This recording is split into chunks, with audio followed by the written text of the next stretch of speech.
Budget 2024-25 analysis page number 6 table number 7 7వ number టేబుల్లో భారత ప్రభుత్వం ఒక్కొక్క పద్దు కింద ఎన్ని పైసలు ఇచ్చింది అని ఇందులో రాసిరు కేటగారికల్గా.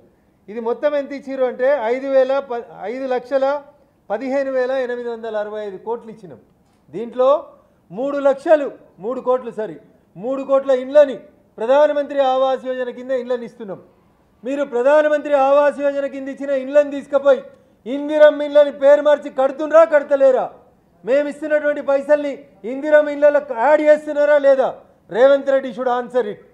ప్రధానమంత్రి సడక్ యోజన కింద భారతదేశం మొత్తం 25,000 గ్రామ పంచాయతీలకి కొత్తగా ప్రధానమంత్రి సడక్ యోజన కింద మేము లోన్లు ఇస్తాం. ప్రభుత్వం రోడ్లు వేయబోతా ఉంది.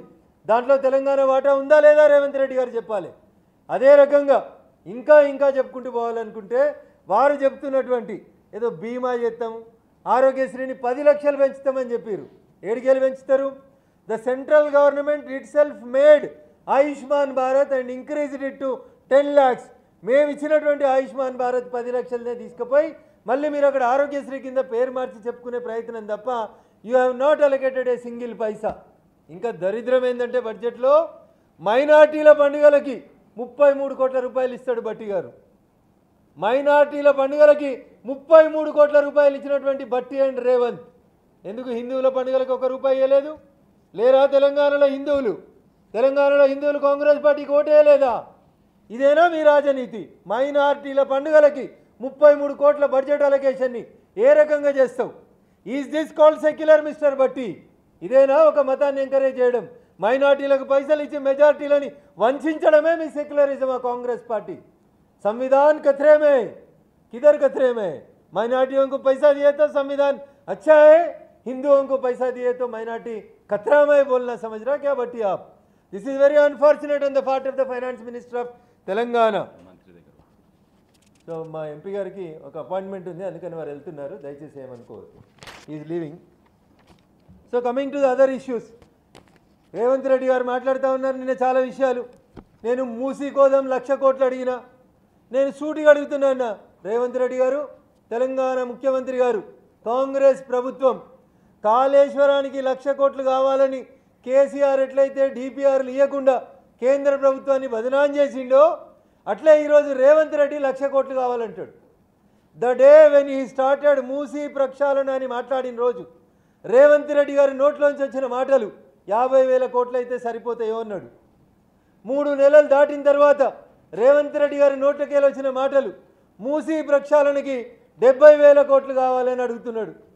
బడ్జెట్కి వచ్చేసరికి రేవంత్ రెడ్డి గారు మూసీ ప్రక్షాళనకి 1,00,000 కోట్ల రూపాయలు కావాలని అడుగుతున్నాడు.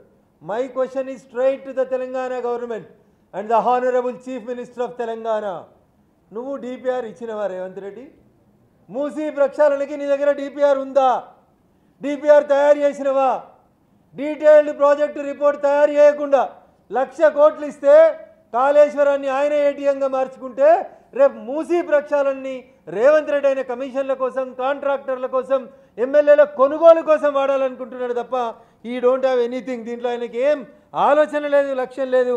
ఆయనకున్న ఒకే ఒక ఆలోచన డబ్బులను ఎట్లా తీసుకోవాలి, డబ్బులను ఎట్లా దోసుకోవాలనేటువంటి ఆలోచన తప్ప ఇంకొకటి లేదని చాలా స్పష్టంగా చెప్పదలుచుకున్నాం ఈ సందర్భంగా. ఫసల్ బీమా యోజనలో చేరుతాం, నేను చెప్పలే ఇది. ఫసల్ బీమా యోజనలో చేరుతామని నిన్న బట్టి చెప్పినాడు. ఎక్కడిది ఫసల్ బీమా యోజన?